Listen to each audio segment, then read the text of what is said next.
It's a dish that truly connects with people.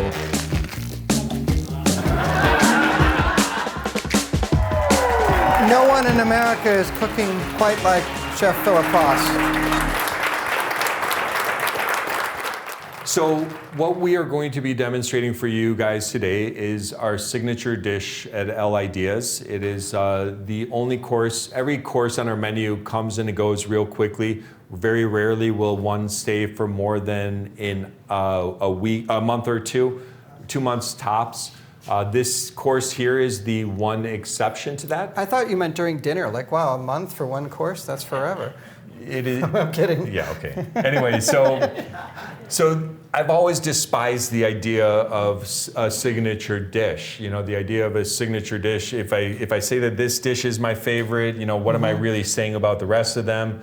You know, but at the same, kind of like a kid, you never like tell a kid is your Beatles favorite, song. right? Yeah, it's impossible. Right, or exactly. Yeah. So anyway, this course here is definitely our signature dish, and the reason why is because it's inspired by my two daughters, and it's based on their love of taking French fries and dipping them inside of a Frosty or a milkshake. So good. Right. So Samin Nosrat made millions of dollars of the cookbook with that exactly on the cover. Salt, fat, acid, heat, ladies and gentlemen.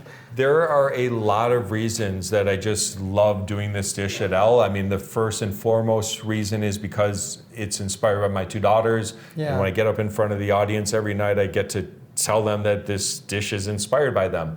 But a couple other reasons I love it is because there's components of it that have been inspired by other chefs. So it talks about kind of the sense of community and how, you know, the research and development done by other people kind of fits into and how we take that and do something else with it. So there's a continuation in the creative process through that. And most of all is because of the way it connects with our guests. Now, the reason and the magical thing that it does is because so many people grew up as kids in high school going out with their friends and going to fast food restaurants, taking French fries and dipping inside of Frosty or an ice cream cone or something. So when we put this in front of guests, it's more than just like, here's some ingredients and here's a take on it. You actually are able to kind of transport them to a time in their lives where it's more simple and so you actually take them out, and anytime you can transport people in the dining process, you know, a lot of times it's through taste, and you'll taste something you don't know why, but it tastes like something your grandma made.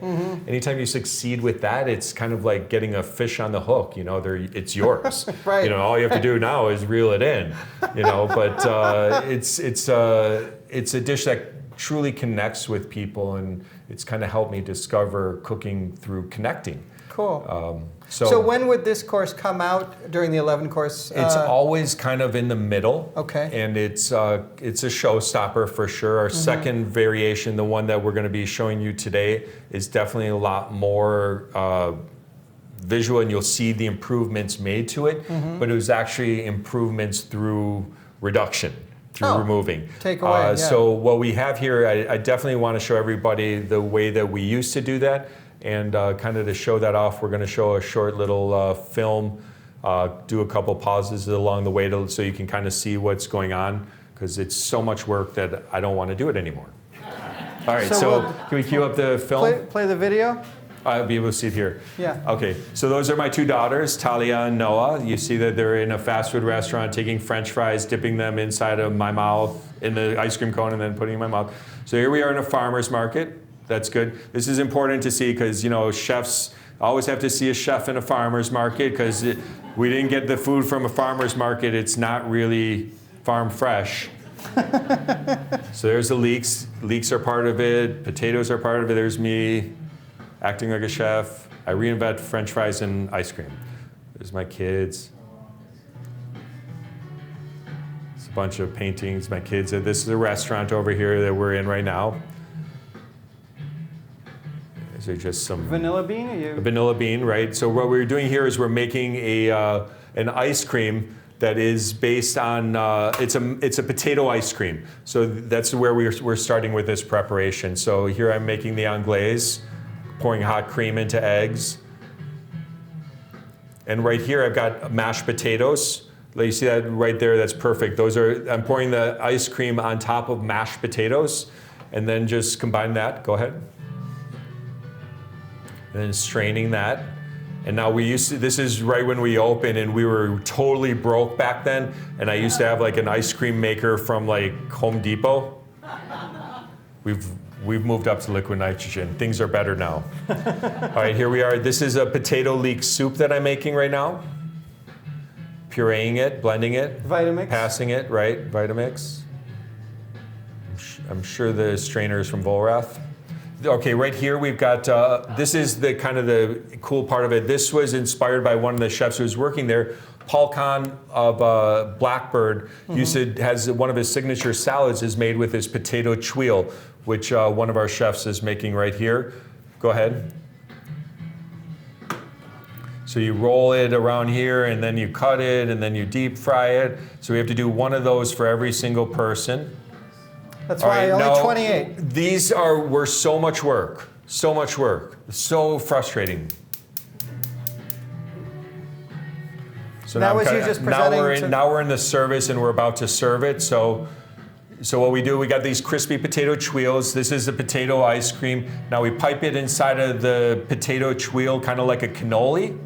Yeah. And then we put it on top of a little bed of melted leeks, which I'm plating right now. And then that's a hot potato leek soup. So you've got the hot from the hot potato leek soup. You've got the cold from the ice cream. You got the crunchy from the potato chouille and the salty from the ice cream so it's all the elements there of the French fry and ice cream. All right. So that was our first. So if you go to L, that will be one of your 11 courses. No, that one is not on the menu anymore, actually. Okay. Okay, so that was our first version of it. And one day I was making these. We had 2 services that night, and I had to do like 60 of these, and they weren't coming off of that aluminum thing, and they just There's no way to fake that. It's like it's broken or it's together. Right, and I literally just had a meltdown. I was standing at my station. I just got done with it, and I just started crushing them. I just crushed them. I threw them. I had a hissy fit because I'm a little crybaby, and it's like and the that was it. Massimo Bottura I'm like, moment. F this. This is off the menu. I'm never doing this dish again.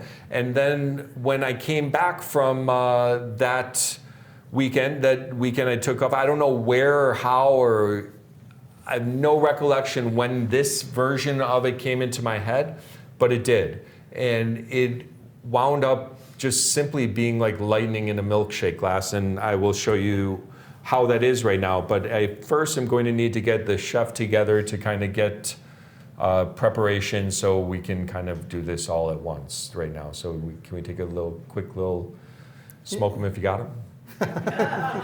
You need to run into the kitchen? Yeah, because there she is. Yeah, there she is. Okay, I'll be right back. All right, we'll be able to hear you in there, just so you know. I'm going to turn this on mute. Can you hear me now? Yeah. I got to be hearing myself.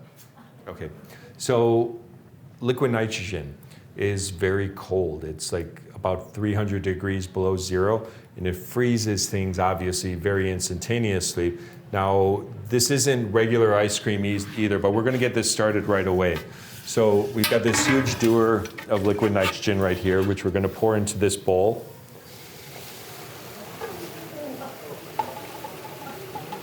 You didn't know this was like a Gallagher comedy show, did you? Really? Now we're going to get a watermelon and a sledgehammer.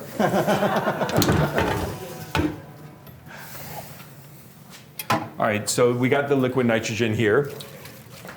And this here is ice cream, an ice cream base. Just it's really nothing more than whipped cream with vanilla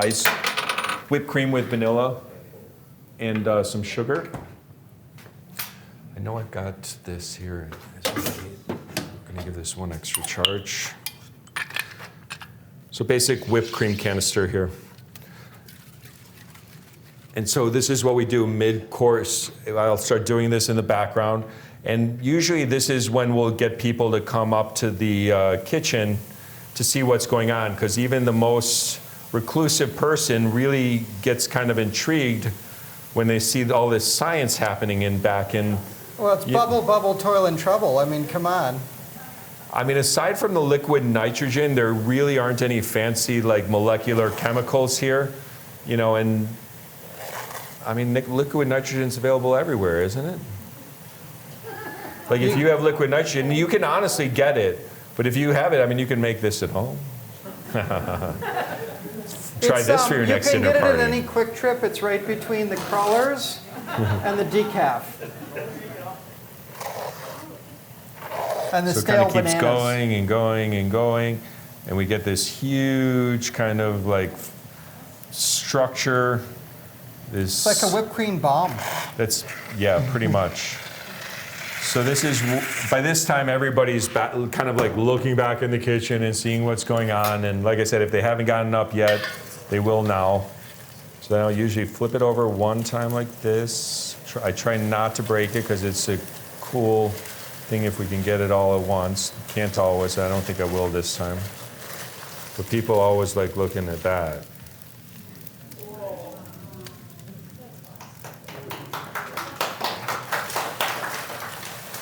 That's like, I don't know, like a honeycomb in space or something. Alien honeycomb. So then we have to break it all up. So of all the demos that my 12-year-old has come along to, she's really bummed she's missing this one. Yeah, I guarantee. Once a year I make this at my kids' school. Sure. And then... and you're the coolest dad. Yeah, always for their birthdays. Sure. Wow. It's almost not fair. We just do Bananas Foster. I'm a jerk. Seriously, man, you got to pick it up a little bit. Phoning it in. So 19th century. Bring your kid to our birthday party. We'll show you how it's done. Yeah.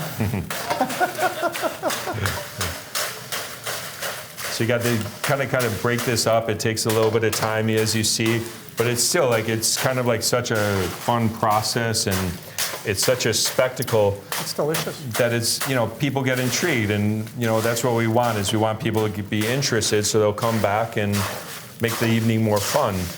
So it looks like a bunch of popcorn. And then it's fun when I get into talking about how my graphic novel has kind of helped me work out my anger issues. I show them what used to happen to me when I get angry.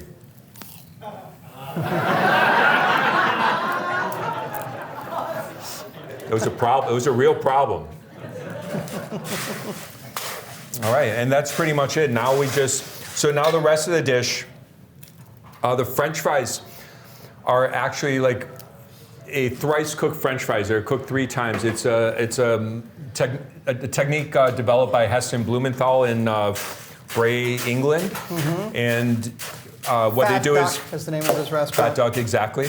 What they do is they cook the potatoes first in water as if you were making mashed potatoes. Then you drain them, and then you fry them once at, I think, 275, and then you drain them and freeze them, and then the last time you do them at 350, which is what we have here, and then pretty much we're ready to go. The inside of this here is a hot potato leek soup, and you know what? We're going to do one of them right in here. We're going to give this to you, Kyle, so you can kind of show off for the guests. Okay. How we do this. A TV host wants to show off for the guests? I don't know what you're talking about. All right, so this here is a hot potato leek soup, and we just put in a little in the bottom of the dish, like in the milkshake glass like this. And then what we do is we'll take this ice cream, pour it in over the top,